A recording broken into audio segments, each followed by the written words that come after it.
Bonjour, bienvenue à la LM Africa Medias. Je vous demande de vous abonner, d'activer la cloche de notification pour que vous puissiez recevoir en temps réel toutes nouvelles publications que je puisse mettre sur ma page YouTube. Et aussi, vous pouvez me retrouver sur ma page TikTok, auquel je retire certains extraits, coups de vidéo, pour les mettre aussi là-bas. Bienvenue dans la famille et dans la nouvelle communauté de la LM Africa Medias. Comme d'habitude, aujourd'hui, nous allons rentrer en Europe de l'Est pour dire, nous allons parler de la guerre russo-ukrainienne. Cette guerre qui ne fait que perdurer, malgré que les Occidentaux ne veulent pas accepter leur défaite. Comme pour tous ceux qui suivent l'actualité, l'Ukraine est en train de perdre complètement la guerre. Son gros gré de Zelensky ne parvient toujours pas à comprendre que la guerre n'est pas un jeu. Les gros poissons mangent les petits. Ça, ce sont les réalités du monde auquel on vit. Comme vous avez suivi l'actualité, Koursk, l'oblast de Koursk est en train de tomber, est en train d'être reprise entre les mains des Russes, malgré que Vladimir Poutine a eu à mettre du temps pour reprendre cette oblast de Koursk. La ville de Sodia, où l'armée ukrainienne se trouve déjà encerclée, prêt à être soit éliminé, soit emprisonné, c'est l'un des choix auxquels l'armée ukrainienne doit décider d'elle-même. Malgré que le président Donald Trump a eu à communiquer à Vladimir Poutine qu'il souhaiterait que l'armée ukrainienne qui a été encerclée puisse être retournée et être sain et sauf au gouvernement ukrainien, auquel on ne peut garantir que cela puisse être le cas, parce que, comme on dit, nous sommes dans un pays en pleine guerre. Tout va dépendre des leaders, si ils aimeront juste les arrêter et puis faire des échanges plus tard. Nous souhaiterons réellement que cela puisse être fait de cette manière. Nous ne souhaiterons pas qu'il y ait des morts de part et d'autre et que, surtout, ceux qui se sont rendus puissent être torturés ou éliminés. Parce qu'à la fin, c'est la vie qui compte. Nous sommes tous là aujourd'hui, on voit sur nos yeux cette perte qui a été programmée depuis que l'armée ukrainienne ne pourra jamais conquérir les territoires déjà conquis par la Russie. Tout ce qui y a comme le Donbass, la Crimée, est déjà perdu parce que le front est figé, il n'y a plus d'avancement majeur d'une part et d'autre, malgré que les Russes grignotent le territoire petit à petit pour gagner en temps sur le plan des négociations qui sont en cours. Comme vous pouvez constater, j'aimerais qu'on écoute une de ces portions sur la chaîne de propagande comme d'habitude, où il y a des visionnaires dans le domaine de la guerre, les généraux et les colonels de plateau, malgré que certains illusionnistes dans cette chaîne commencent déjà à comprendre que la guerre n'est pas une histoire de plateau. C'est une réalité où les vies sont perdues, les familles sont brisées et les enfants sont égarés. Il faut comprendre, c'est une guerre auquel ce n'est pas un jeu. Donc je vous demande d'écouter cette portion d'émission où ce que vous allez vous-même comprendre et faire votre propre jugement, comment une chaîne pareille ne parvient toujours pas à se ressaisir et à aller dans le sens de la paix au lieu d'aller dans le sens guerrier. Certains de ces panélistes, conscients de la situation, commencent déjà à retourner leur langue pour se dédire de ce qu'ils ont eu à dire déjà. Ça fait de cela près de 6 mois et plus. Écoutons ce petit extrait et reprenons-nous juste après. Nous comprenons l'appel du président Trump pour que ces soldats soient traités avec des considérations humaines. À cet égard, je souligne que s'ils déposent les armes et se rendent, on leur garantira la vie et un traitement digne, conformément aux normes du droit international et aux lois de la Fédération de Russie. Sylvie Berman, là, nous avons besoin de vos lumières. Donc effectivement, parce que là, c'est du langage très diplomatique de la part de Vladimir Poutine qui veut dire quelque chose, c'est-à-dire il ne pouvait pas ne pas répondre à la demande de Donald Trump, mais en même temps, comme il n'a pas encore vu ni parlé à Donald Trump, il dit pas grand-chose. Donc là, précisément sur le fait qu'il faut traiter dignement les soldats ukrainiens et surtout faire en sorte qu'ils rendent les armes. Parce que c'est complètement, ça va à l'encontre de cette citation de Donald Trump que je vous ai lue au début, et les Ukrainiens d'ailleurs se sont récriés, Donald Trump qui disait oui, les Ukrainiens sont encerclés, effectivement c'est un massacre, il faut arrêter le massacre. Oui, en même temps, Trump avait dit déjà il y a quelques jours qu'on serait surpris par la générosité de Vladimir Poutine. Alors, il ne parlait pas de Kursk en particulier, mais c'est peut-être... Mais attendez, ils se comprennent à demi-mot, d'après ce que vous êtes en train de me dire, là. C'est fou, ça. C'est probablement à ça qu'il faisait allusion, parce que ça a été discuté probablement depuis longtemps. C'est un gage de bonne volonté des Américains, de leur permettre de reconquérir Kursk. Et puis, en même temps, Poutine, qui a traité tous ces gens de terroristes, fait preuve, effectivement, de magnanimité en parlant d'attitude humanitaire. Mais ce que ça montre à ce stade, c'est que c'est un rôle joué essentiellement par les Américains. De toute façon, c'est à l'avantage de Vladimir Poutine parce qu'il voulait ce départ. Et maintenant, il faudrait savoir ce que Trump a obtenu en contrepartie de cela. Voilà. On est dans cette attente, absolument. Xavier Titelman, si vraiment les Ukrainiens voulaient tenir bon, coûte que coûte, à Kursk, combien de temps est-ce qu'ils tiendraient à ce rythme-là ? C'est-à-dire avec les efforts qui ont été redoublés par les Russes et avec le fait qu'en effet, là, on est devant une négociation qui va quand même falloir, anticiper un peu. Là, il n'y a plus rien à tenir. La vraie place forte, c'est Soudja. La ville de Soudja, elle avait été barricadée, préparée, avec des embuscades possibles, avec des trucs enterrés. Mais elle est prise, là, par les Russes. On leur a demandé de partir sans la défendre. Donc maintenant qu'il y a Donc en fait, ce que vous dites, Xavier, parce que je sais que tout le monde nous comprenne, celles et ceux qui nous regardent, vous pensez que les Russes n'ont pas pris cette ville de Soudja, mais que les Ukrainiens les ont laissé la prendre. C'est ce que vous pensez ? Ils ont reculé, on leur a donné l'ordre de reculer, on leur a même... Oui, mais pourquoi leur a-t-on donné l'ordre de reculer ? Parce que Trump exige que cette zone soit libérée pour pouvoir commencer à accepter le cessez-le-feu. Mais si on vous sait, ça veut dire que mécaniquement, à partir de maintenant, on va se retirer de l'ensemble de Kursk. Il n'y a plus une seule localité qu'on va garder. Si on gardait Soudja, que c'était la seule intéressante... Je suis convaincu que d'ici 48 heures, la poche de Kursk n'existe plus. Je suis sûr qu'ils vont l'abandonner et sans combattre, puisqu'ils reculent plus vite que ce que les Russes avancent. Michel Goya, vous êtes d'accord donc là-dessus militairement ou vous mettez des nuances ? Oui, vous voyez la carte. Comme vous pouvez constater, Xavier Titelman, un bon menteur, il dit carrément que l'armée ukrainienne a décidé de se replier. Vraiment. Ce gars, il n'a même pas honte en pleine télévision.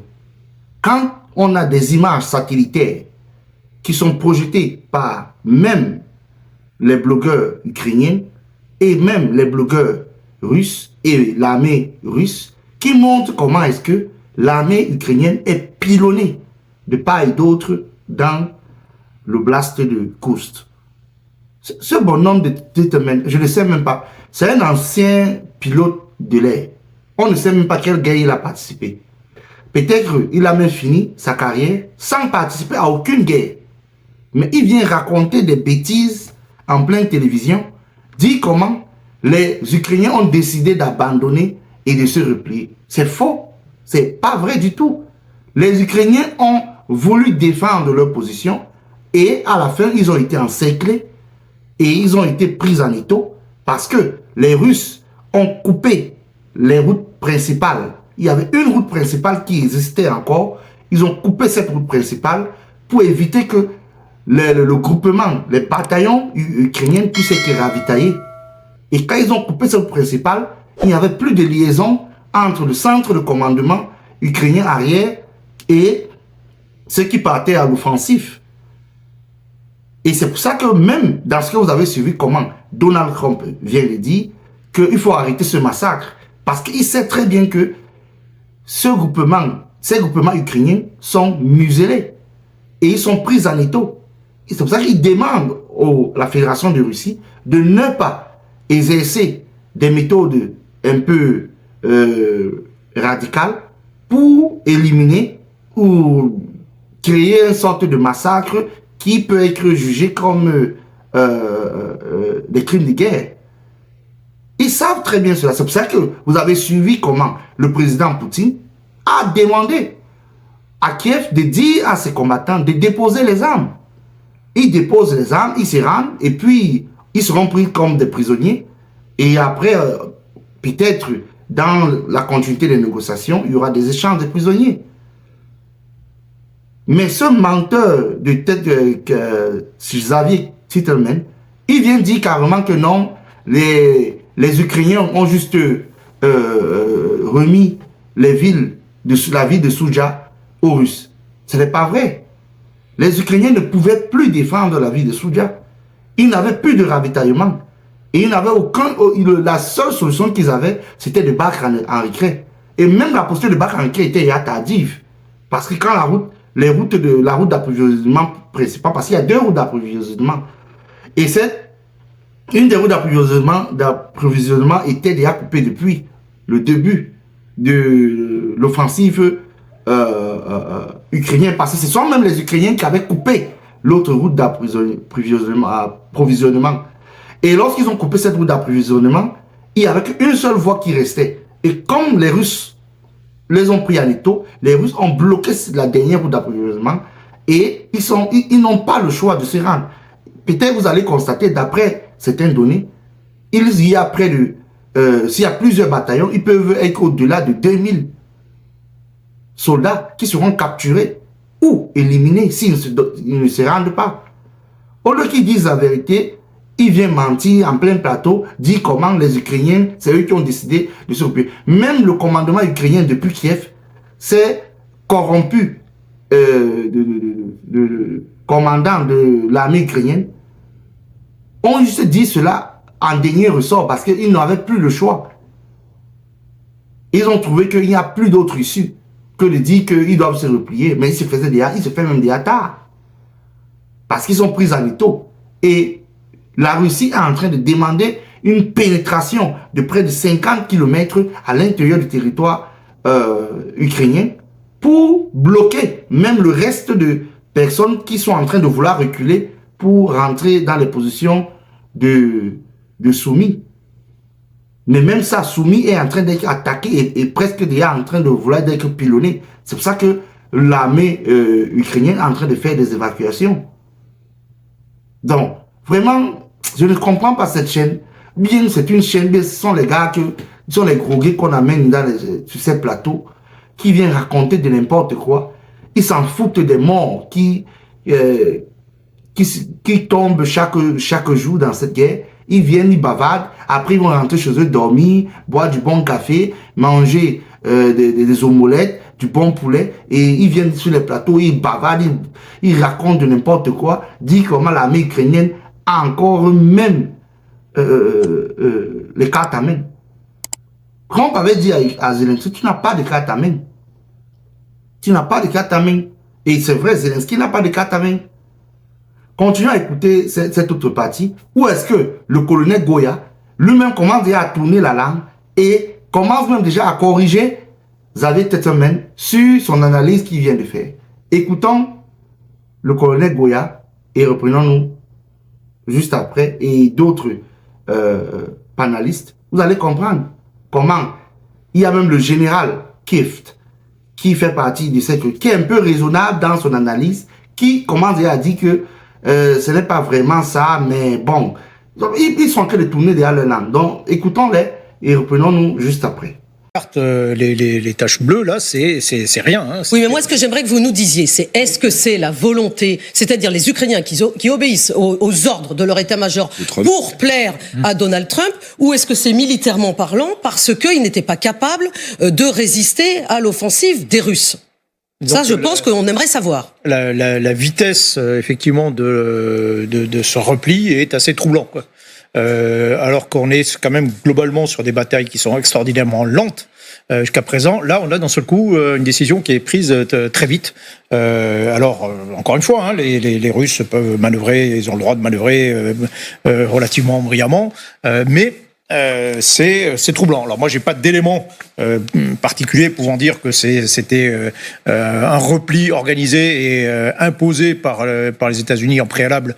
C'est bien ce que je pensais, que vous alliez nous dire ça. Voilà. Vous n'avez pas d'éléments. Mais vous soulignez quand même. Attends, on va laisser terminer Michel. Non, voilà. Donc j'ai pas d'éléments pour l'affirmer. Effectivement. Juste un ordre de grandeur. Les Russes progressent chaque jour autant que dans chacun des mois précédents. Ils avancent 30 fois plus vite depuis une semaine. C'est pas parce que les Ukrainiens savent plus se battre d'un coup. Les Ukrainiens, aujourd'hui, ils avancent vers Toretsk, vers Chassivyar, vers Pokrovsk. Donc ce là, sont c'est un choix des décisions ukrainien. politiques. Exactement, c'est pas militaire. Les Russes ne chassent pas les Ukrainiens obéissent à ce que leur demande Donald Trump, et les Russes en profitent pour récupérer effectivement leurs terres. Et mettre en scène une victoire. Voilà, exactement. Qui n'est pas une victoire militaire. En réalité, ils offrent une victoire à Vladimir Poutine, qui est transformé en sorte de grand Stalingrad. Là. Maintenant, on parle de prisonniers, de poches, de trucs, qu'est-ce qu'on en fait? C'est ça, Stalingrad. Évidemment, 1000 fois plus grand. Bien sûr. Mais on essaie, on monte la mayonnaise sur cette victoire. Et Poutine, il vient sur place en oui, on l'avait rarement vu comme ça. En chef de guerre, etc. Donc, c'est de montrer, c'est le triomphe. Alors, ce triomphe peut être effectivement le préalable en disant, ça y est, maintenant on a gagné. Et donc, ça peut être effectivement le préalable à quelque chose d'autre. Sauf, général, si c'est en effet une belle manœuvre de la part des Ukrainiens, vous allez voir où je veux en venir, parce qu'en effet, en faisant ça, on se range du côté du plan de Donald Trump, et donc, mécaniquement, on évite de se le mettre à dos. Et ça, on a vu que c'était plutôt utile dans cette négociation. Absolument. Moi, est-ce qu'on peut remontrer la carte? Parce que moi, il y a un indice qui nous permettra de répondre, mais dans les prochains jours. Quand vous voyez la carte, vous voyez des taches jaunes, et il y a une tache jaune foncée, puis il y a une tache jaune claire. Et cette tache jaune claire, à côté là de la tache bleue, c'est finalement des forces russes qui sont entrées en territoire ukrainien. Ce qui va être intéressant de savoir, c'est soit c'est une débandade, une retraite accélérée, peu importe le nom. Et dans ce cas-là, les Ukrainiens sont bousculés. Et dans ce cas-là, les Russes peuvent poursuivre et quelque part avoir ce qu'on appelle un droit de suite, c'est-à-dire continuer à rentrer dans le territoire ukrainien. Soit ils s'arrêtent pile à la frontière. Ça, on va le savoir d'ici 2, 3, 4, 5 jours. C'est ça qui va être l'indice qui va nous permettre, a posteriori, de répondre à votre question. Aujourd'hui, je suis un peu gêné de répondre parce que je suis d'accord avec Michel. Si vous observez la mécanique depuis 3-4 semaines, vous apercevez qu'il y a quand même eu des combats. Il n'y avait qu'une seule route d'approvisionnement. Et quand vous regardez, depuis 3-4 semaines, il y a quand même énormément de véhicules et de blindés ukrainiens qui ont été détruits parce qu'elle était battue des deux côtés par les Russes. De plus en plus bloquée. Il y avait quand même une pression militaire et des combats qui se sont déroulés sur les 3 ou 4 dernières semaines qui font que cette poche était quand même très fragilisée. Après, je suis pas en train de dire que ce que vous racontez, Xavier, est faux. Je dis juste, ces 2-3 derniers jours, c'est une chose. On observe malgré tout une pression qui était réellement militaire, et je le rappelle, qui a été prise il y a 4 semaines. Et c'est ça qui est important, parce que ça nous mène à l'aspect politique et diplomatique. Alors, si l'histoire s'est accélérée ce mardi avec la rencontre américano-ukrainienne à... Comme vous pouvez constater, Xavier Kittelman se retrouve seul. Xavier Kittelman, il est dépassé. Parce que le colonel Goya et le général Olivier Kipps en train de lui dire, ils sont en train de dire que non, l'armée ukrainienne est presque en débandade. Parce que ils ont, d'une part, l'erreur qu'ils avaient eux-mêmes eu à faire, c'était qu'au début de l'invasion de Kursk, l'oblast de Kursk, ils avaient détruit l'un des ponts qui lie une route qui ramène en Ukraine. Ils n'avaient que laissé une seule voie. Et maintenant, il se trouve que les Russes sont en train d'entrer même dans le territoire déjà ukrainien pour pouvoir prendre en étau un autre groupe qui était comme un groupe de transition. Comme vous pouvez regarder dans les images qu'ils montrent en bleu. Donc ça veut dire c'est du massacre actuellement. L'armée ukrainienne est en train de perdre des soldats terriblement. Mais quand vous allez écouter un pseudo-analyste comme Xavier Kittelman, il raconte de n'importe quoi. Il dit comment non, les Russes ont été juste donnés. Donc, grâce à Donald Trump, les Russes ont pris ça comme cadeau parce que Donald Trump avait exigé aux Ukrainiens de laisser le blast de Kursk. Un menteur, ce monsieur. Donald Trump a parlé ça quand? Tu étais durant les entretiens. Et si c'était le cas, pourquoi est-ce que les Ukrainiens n'ont pas libéré le territoire depuis? Sachant qu'il y avait des négociations qui disaient qu'ils doivent quitter. Ils attendaient quoi? Les Ukrainiens sont en débandade actuellement dans l'oblast de Kursk. Cette guerre est perdue pour l'Ukraine. Ils doivent juste accepter cela. C'est une erreur stratégique et tactique. Leur commandement ne vaut plus rien du tout. Parce que c'est un commandement de groguet que Zelensky a. Lui-même d'abord, c'est un de ces groguets qui ne comprend rien du tout. Qui vient, il bavarde, il est devenu tantôt, tu ne sais même pas s'il est devenu un influenceur président. On ne connaît pas avec son collègue Macron là. Les gens qui se filment à tout moment, ils font des vidéos, ils racontent de n'importe quoi de la guerre. Mais que Macron vient te sauver, non? Macron d'abord il connaît. Ces mêmes colonels et généraux de plateau l'ont déjà dit que son armée ne peut même pas faire une semaine de guerre contre la Russie. Parce que l'armée française est faible. même au sein de l'Europe, ils n'ont pas l'une des meilleures armées de l'Union européenne. Parce que la Pologne, la Lettonie sont en train de monter en puissance. Malgré qu'ils ont des armées sophistiquées, mais encore petites. Donc, vraiment, quand vous voyez que les gens comme le colonel Goya et le général Olivier Kiff sont en train de retourner leur langue, quand ils disent que oui, ils ne veulent pas dire que non, vous avez tellement dit faux, mais ça ne fait pas sens parce que même les combats là-bas, ce n'est pas des combats très très violents, ce sont des combats lents. Ça veut dire qu'ils sont en train de dire que les Ukrainiens se disaient qu'ils pouvaient repousser les Russes, mais ça n'a pas marché. Actuellement là, les Ukrainiens sont en débandade, ils sont dépassés par les événements de cette guerre. Et ceux qui souffrent, c'est le peuple. C'est le peuple ukrainien et le peuple russe. Ces politiciens à 2 balles là, qui sont situés à Kiev, ils ne comprennent rien.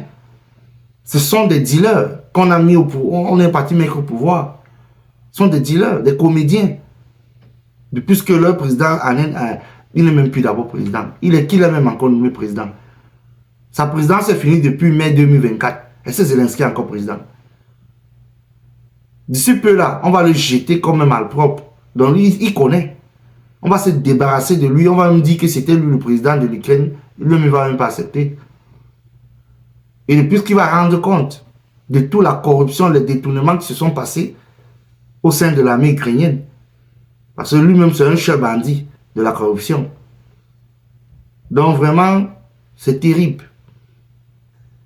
Quand vous avez écouté sur cette analyse, ça montre que l'armée ukrainienne est en train de perdre totalement cette guerre et le président Poutine est dans la route d'une victoire, on peut dire une victoire pas peut-être totale, parce qu'il n'a pas pris tout le territoire ukrainien, mais une victoire plus ou moins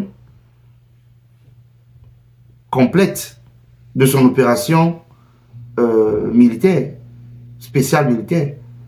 Lorsque la négociation va partir, ça va encore donner de la force à Poutine et à son armée, parce que Poutine est lui-même sous pression. Parce que l'armée russe est en train de lui mettre la pression que tu ne peux pas faire une négociation sur la position de faiblesse. Parce qu'on a perdu des hommes et tous les endroits, les territoires qu'on a récupérés dans le Donbass, à l'est de l'Ukraine, on ne peut pas les donner, ni la Crimée, parce qu'on doit récupérer tout les souffrances. On doit avoir les dividendes de cette guerre. Donc, Poutine, lorsqu'il est en position de force, il doit pousser le plus tôt possible avant que ce cessez-le-feu ne soit bouclé entre lui et Donald Trump. Donc, il y aura un cessez-le-feu. Ça va prendre du temps. Mais l'armée russe, où ce qu'ils sont, ils ne veulent même plus s'arrêter. Ils veulent profiter au maximum possible avant que le sifflet final ne retentisse. Vraiment, Zelensky, toi, tu seras envoyé dans la maison de retraite d'ici peu et tu vas laisser un peu les Ukrainiens respirer. Comme on peut dire, c'était tout pour cet épisode. Je vous demande de vous abonner, d'activer la cloche de notification et de partager dans vos groupes que vous avez de WhatsApp, Facebook. Agrandissons notre communauté et ne laissons plus le narratif entre les mains de ceux qui nous ont colonisés. L'Afrique d'abord. Développons l'Afrique en idées et aussi dans le plan d'infrastructure. On se retrouve dans un nouvel épisode. Soyez en connectés. À plus. Ciao.